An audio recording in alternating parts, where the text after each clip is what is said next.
And all the ladies say. And all the ladies say. This is the story of. What's up, everybody? It's your boy, the Midnight Freak, once again coming to you while working on a night shift. As you can see right now, I'm looking at a fantasy football league a magazine, getting my early, draft on, preparing for my draft coming up in my fantasy football leagues I'm in. Also, let you know there will be a season 2 of the Sports of Kings, my series that looks at the weekly football, NFL football schedule, give you my rankings and give you my predictions. So look forward to that coming soon this year. The main reason I'm doing this video tonight, I wanted to bring back a subject I talked about a couple days ago, because after what I experienced this past weekend, I feel like I want to talk about it even further. This past weekend, I spent my time, for the first time ever, watching the EVO 2011 fighting tournament. For those of you who don't know what it is, it's probably the biggest fighting tournament in the world or in the country. It's held in Las Vegas, where gamers across the country and across the world come together and compete in various fighting games. And the winner is pretty much crowned the best fighting player in the world in that game. And when I was watching this tournament, man, I was amazed at just, besides their skill, just looking at all those gamers being there, representing, wherever they're from, and people and their, their cities and their families and their boys or whatever. And they're playing these games, man, and they're trying to become the champion, trying to become the best, man. And I looked at it like certain things the guys were doing was amazing. And so I thought to myself, like, man, those guys definitely had to practice to get that good. They definitely had to give up weekends and give up hours a day and any other things, that's important to them to become that good. And me being an old school guy who used to be real big into fighting games, I kind of felt bad about myself, man. I felt like that maybe I wasn't, because the other day I said I was like a hardcore fighting fan, Either I don't play the games as much as I used to, I still had that desire and love for the genre. And so I want to take that statement back, kind of. I was like, man, maybe I'm not as hardcore as I thought I was, I'm not there. I'm not doing that, And even back in my days when I was playing those games, I was never in those kind of big tournaments, things of that nature, man. Maybe, I'm not as hardcore as I think, maybe gamers now are more hardcore than we used to be, and that's why they're able to decide what's hardcore, what hardcore means and things of that nature. And so tonight, before I start doing this video, man, I was thinking about that. Like, man, I want to ask the question: are gamers more hardcore than they used to be? Are gamers now a lot more hardcore than gamers of the past? My era, my generation. And then I sat back and thought about it, and I came to the conclusion that no, there's no difference in the hardcore, in the desire of gamers now and then. It really just depends on the situation, but the main difference is the opportunities. When I was younger, back in '92, and playing Street Fighter in the arcades and playing for the first time at Super Nintendo, your first version of the game in your home, and my cousins and I, we put in mad hours on those games, man. 8, 9, 10 hour days during the summer, playing each other, man, fighting all day non-stop. And we played to be better, to be the best amongst ourselves, and then be the best amongst our friends, and to be the best amongst other people we played at, either arcades or at school or whatever, best in that area. But there was no opportunity for us to take those skills, to take that training, take everything we did into a bigger venue, a bigger arena. There wasn't the opportunity for us.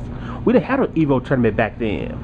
There was no kind of gaming tournament for anything back then that wasn't organized by some mom and pop store, There was no big stakes like that, like the EVO is now for gamers, or the Major League, Gaming Association, when those first-person shooters, things of that nature, the Halo tournaments, things like that, the PC stuff. It was nothing like that back then. So there was gamers everywhere who had that desire, to had that love, that passion to be the best, but they never had a place to go and take that somewhere. It's like training to become a football player, but there's no NFL. There's no sport league for you to go and use those skills you've been mastering all this time. So then I was thinking about what besides, if we had that desire and that passion for those kind of games, but didn't have the opportunities of gamers today to showcase it and to showcase our love for it, besides like small arcade tournaments and things like that, or house tournaments, what is something that we were more passionate about then that still like gamers are not now? And I was thinking about it, and it brought me back to this video I was going to do, talking about the two generations of gamers, where you have recently the whole Operation Rainfall situation.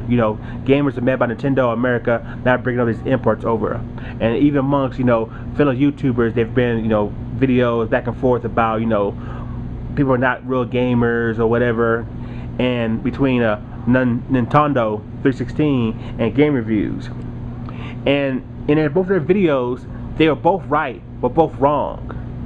And the reason they're both right and both wrong is because of the generational difference.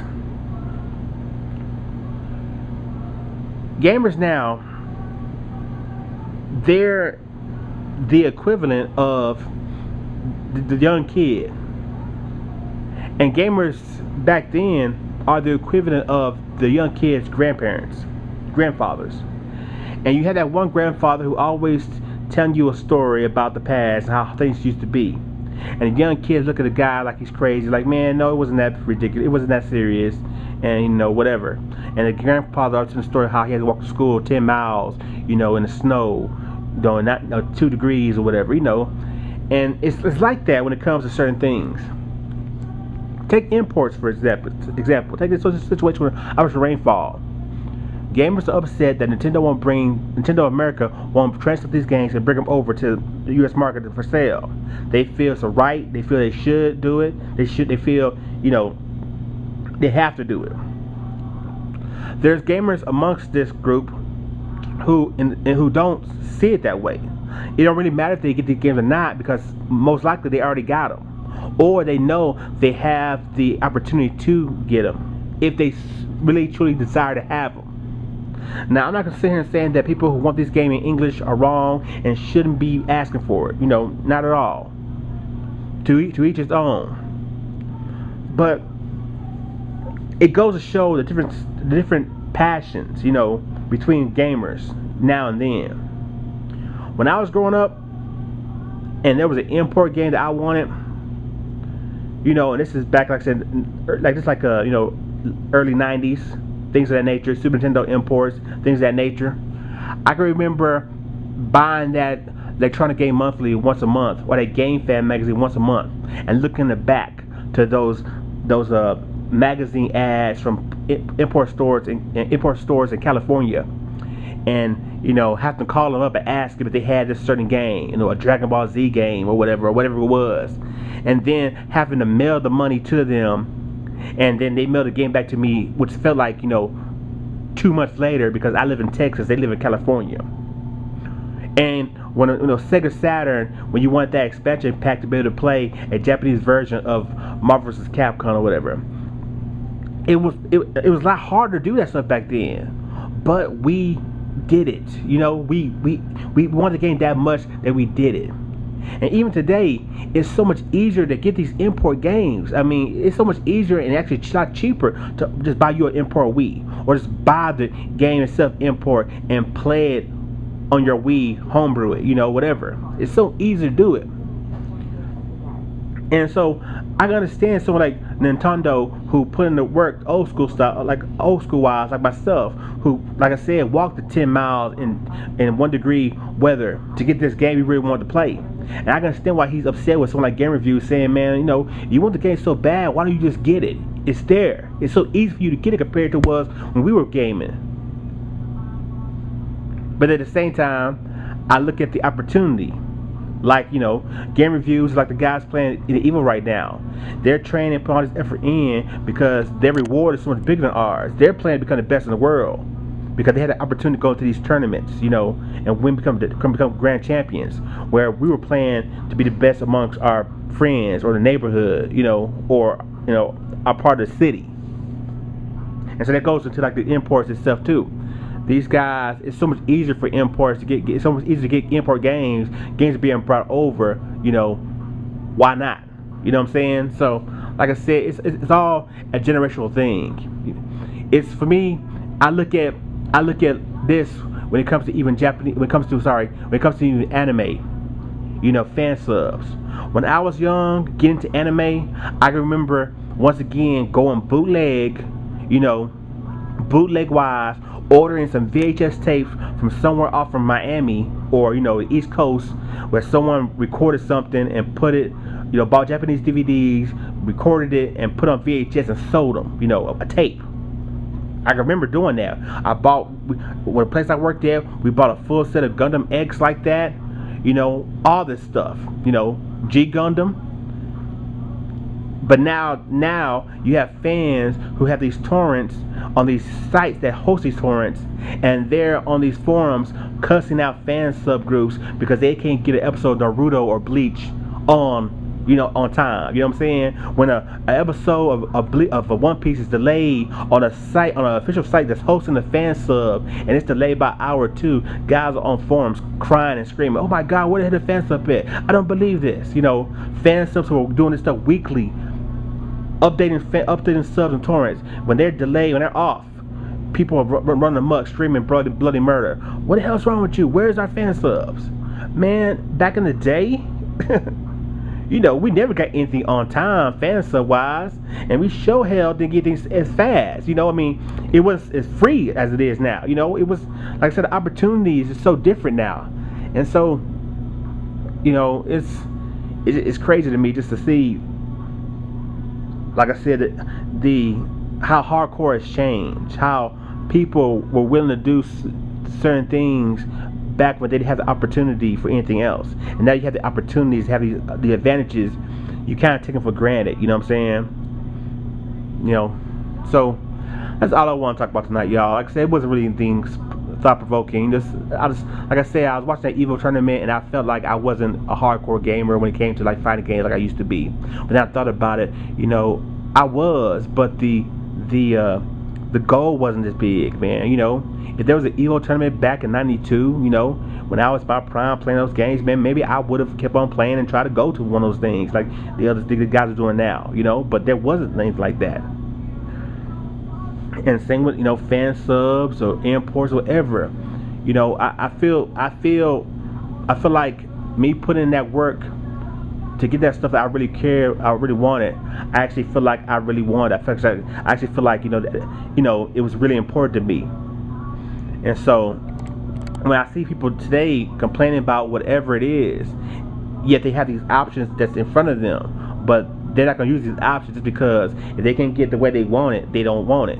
Then I guess you really don't want it. That's how I feel. It's like, okay, if you never get this game in English, if you never get this sub on time or whatever, and there's other options that's available to you, and you still feel like if you can't have it the way you want it, you don't want it at all, you need to really think. You really need to really think about your, your passion you have, and really think about what's the real. You really need to sit back and say, is this really that important to me?